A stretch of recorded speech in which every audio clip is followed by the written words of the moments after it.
Canal Antena Gospel é com você, atualizando teu caminho de fé. Se inscreva e deixa o like então.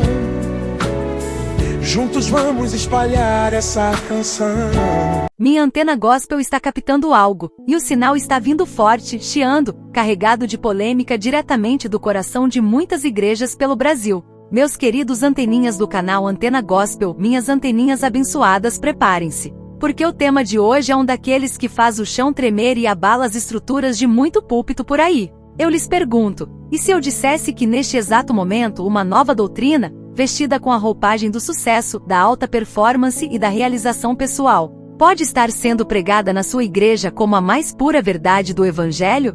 E se essa mesma doutrina, para muitos teólogos e estudiosos, não passasse de uma heresia moderna? Um cavalo de Troia que troca a soberania de Deus pelo protagonismo do homem? Estamos falando da teologia do coaching. Você já ouviu esse termo? Sabe o que ele significa de verdade? Quais são os seus perigos e, para os seus defensores, quais são os seus supostos benefícios? Fique comigo até o final deste vídeo, porque vamos mergulhar fundo nessa questão. Vamos desmontar esse quebra-cabeça, peça por peça, para que você, minha anteninha, possa formar a sua própria opinião, com base na informação e, claro, na palavra. Este é um daqueles vídeos essenciais para os dias de hoje. Por isso, antes de mais nada, já confere aqui se você está inscrito no canal. Se não estiver, está é a hora. Ative o sininho para não perder nenhuma frequência da nossa antena e já deixe o seu like, porque você vai fortalecer o nosso sinal para que essa mensagem chegue mais longe. Agora, ajeite-se aí, pegue sua Bíblia, seu café, e vamos juntos sintonizar essa frequência. Para começar a entender esse fenômeno, meus anteninhas, precisamos primeiro dar um passo atrás. O que é o tal do coaching? Fora do ambiente da igreja, o coaching é uma metodologia de desenvolvimento humano. É um processo onde um profissional, o coach, ajuda uma pessoa, o coachee, a atingir metas e a maximizar o seu potencial pessoal e profissional. Ele usa ferramentas, perguntas poderosas, técnicas de programação neurolinguística, a famosa PNL, e conceitos da psicologia positiva para, supostamente, destravar o potencial que existe dentro de cada um. A ideia central é que você tem os recursos necessários para o sucesso dentro de si mesmo. O coach apenas ajuda a encontrá-los e a usá-los. Até aí, tudo bem, parece mais uma ferramenta de desenvolvimento pessoal como tantas outras que existem no mercado, certo? A grande questão, o epicentro do nosso terremoto teológico, acontece quando essa filosofia e suas técnicas são importadas diretamente para dentro da igreja, misturadas com jargões cristãos e apresentadas como uma nova e poderosa revelação de Deus para o tempo presente. E é aí que nasce a teologia do coaching, ou coaching cristão. De repente, os púlpitos, que deveriam ser lugar de exposição das escrituras, da pregação do arrependimento, da cruz e da graça, se transformam em palcos para palestras motivacionais. Pastores se tornam life coaches, mentores de destino. O pecado já não é mais chamado de pecado, agora ele é uma crença limitante. A dificuldade em prosperar não é uma provação ou consequência de um mundo caído, mas sim uma mentalidade de escassez que precisa ser ressignificada. A conversão, a transformação operada pelo Espírito Santo, é substituída pela reprogramação mental, ou pela ativação da sua identidade divina. O vocabulário muda completamente. Expressões como liberar o seu potencial, cocriar sua realidade com Deus, assumir o governo da sua vida, decretar a vitória e desenvolver uma mentalidade de reino, se tornam o centro da pregação. E vamos ser sinceros, minhas anteninhas, esse discurso é atraente. É muito sedutor. Quem não quer ouvir que tem um poder ilimitado dentro de si? Quem não quer a promessa de uma vida de sucesso, propósito e realizações em todas as áreas? É um discurso que afaga o ego, que empodera o indivíduo e que oferece respostas rápidas e um mapa prático para o sucesso. Os defensores dessa fusão argumentam que não há nada de errado em usar ferramentas seculares para o aprimoramento dos cristãos. Eles afirmam que o coaching é apenas um método, uma ferramenta neutra que pode ser santificada e usada para a glória de Deus. Eles podem até citar passagens bíblicas para sustentar suas ideias. Por exemplo, quando o apóstolo Paulo escreve em Filipenses capítulo 4, versículo 13, "Tudo posso naquele que me fortalece." Para a teologia do coaching, esse versículo se torna um mantra de autossuperação, um cheque em branco para que você conquiste seus sonhos e metas pessoais. Outra passagem frequentemente usada é a de Provérbios capítulo 23, versículo 7, que diz, "Porque como imaginou na sua alma, assim é." Isso é interpretado como a base bíblica para o poder do pensamento positivo, a ideia de que sua mentalidade molda a sua realidade. Um princípio fundamental do coaching e de filosofias como a lei da atração. Eles também podem ir até Gênesis capítulo 1, versículo 26, onde Deus diz: façamos o homem à nossa imagem, conforme a nossa semelhança. Para argumentar que fomos criados com um potencial divino, com uma capacidade de criar e governar, de co-criar nosso futuro junto com o Criador. A lógica parece fazer sentido na superfície, não é mesmo? Usar o potencial que Deus nos deu para viver uma vida plena e vitoriosa. O problema, apontado pelos críticos, é que essa interpretação remove os versículos de seus contextos originais e ignora os pilares fundamentais da fé cristã. Quando Paulo disse, tudo posso, ele não estava falando de comprar um carro de luxo ou de se tornar um empresário de sucesso. Ele estava falando sobre suportar as dificuldades e as provações da vida missionária, fosse na abundância ou na fome, na alegria ou na perseguição. Porque a sua força vinha de Cristo, não de si mesmo. Era uma declaração de dependência de Deus, não de autossuficiência humana. E é aqui que entramos no cerne da crítica, no ponto que leva muitos a chamarem a teologia do coaching de heresia. A primeira e mais grave acusação é a de que ela promove o antropocentrismo em detrimento do teocentrismo. Calma, anteninhas, vamos traduzir esse teologuês. O evangelho é teocêntrico, ou seja, Deus está no centro de tudo. A vida cristã gira em torno da glória de Deus, da soberania de Deus, da vontade de Deus. Nós existimos para Ele. A teologia do coaching, por outro lado, é fundamentalmente antropocêntrica. O homem está no centro. O foco é o seu potencial, os seus sonhos, a sua felicidade, a sua autorrealização. Deus se torna uma espécie de gênio da lâmpada ou um coach divino que está a serviço dos nossos projetos pessoais. Ele nos dá o poder e as ferramentas, mas quem está no comando, quem assume o governo, é você. Percebem a inversão sutil, mas perigosíssima que acontece aqui? A glória de Deus é substituída pelo sucesso do homem. A segunda grande crítica é a do sincretismo. O que é isso? É a mistura de diferentes crenças e filosofias. Os críticos argumentam que a teologia do coaching não é cristianismo puro, mas sim um sincretismo entre a Bíblia e filosofias humanistas seculares e, principalmente,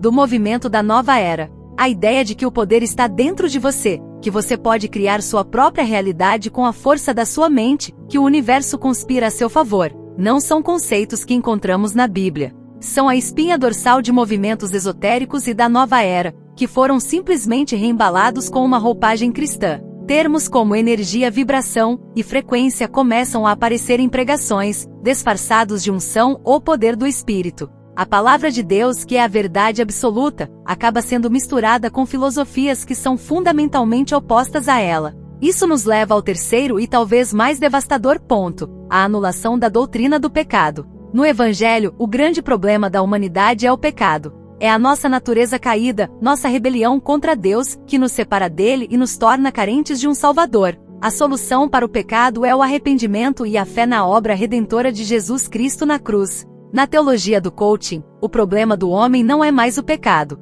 O problema é a mentalidade incorreta, a programação mental negativa, as crenças limitantes herdadas da infância. A solução, portanto, não é mais o arrependimento e a cruz, mas sim a ressignificação dessas crenças. Se você é pobre, não é porque vivemos num mundo desigual ou porque você tomou decisões ruins, é porque você tem uma mentalidade de escassez. Se você luta contra a ansiedade, não é uma questão espiritual ou emocional complexa, é porque você precisa reprogramar sua mente para a paz. Vejam bem, minhas anteninhas, o perigo disso. Se o problema não é o pecado, então a cruz de Cristo perde a sua centralidade. Jesus não precisa mais ser o Salvador que nos resgata de uma condenação justa. Ele se torna um mero exemplo de mindset vencedor, o maior coach que já existiu. A mensagem da graça que diz que não merecemos nada, mas recebemos tudo por meio de Cristo. É trocada por uma mensagem de autoajuda que diz que a solução e a força estão dentro de nós mesmos, esperando para serem ativadas.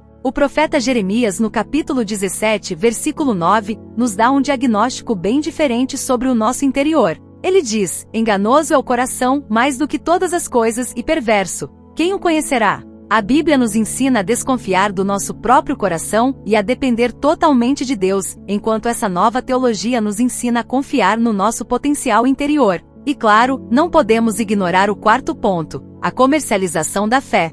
É impressionante como a teologia do coaching quase sempre vem acompanhada da venda de alguma coisa. São cursos, mentorias, e-books, palestras, imersões de fim de semana, que prometem destravar seu destino ou ativar sua identidade. O púlpito se torna uma vitrine e a pregação, um argumento de vendas. O pastor coach vende a promessa de sucesso e, em seguida, oferece o método para alcançá-lo, obviamente por um preço. Isso se assemelha perigosamente a uma versão gourmet e mais sofisticada da antiga teologia da prosperidade. Ambas prometem sucesso material e pessoal como sinal de aprovação divina e ambas, muitas vezes, exploram a fé e a esperança das pessoas para ganho financeiro. O apóstolo Paulo, em sua segunda carta a Timóteo, no capítulo 4, versículos 13 e 4, deixou um aviso que soa como um alarme para os nossos dias. Ele escreveu: porque virá tempo em que não suportarão a sã doutrina, mas, tendo comichão nos ouvidos, amontoarão para si doutores conforme as suas próprias concupiscências,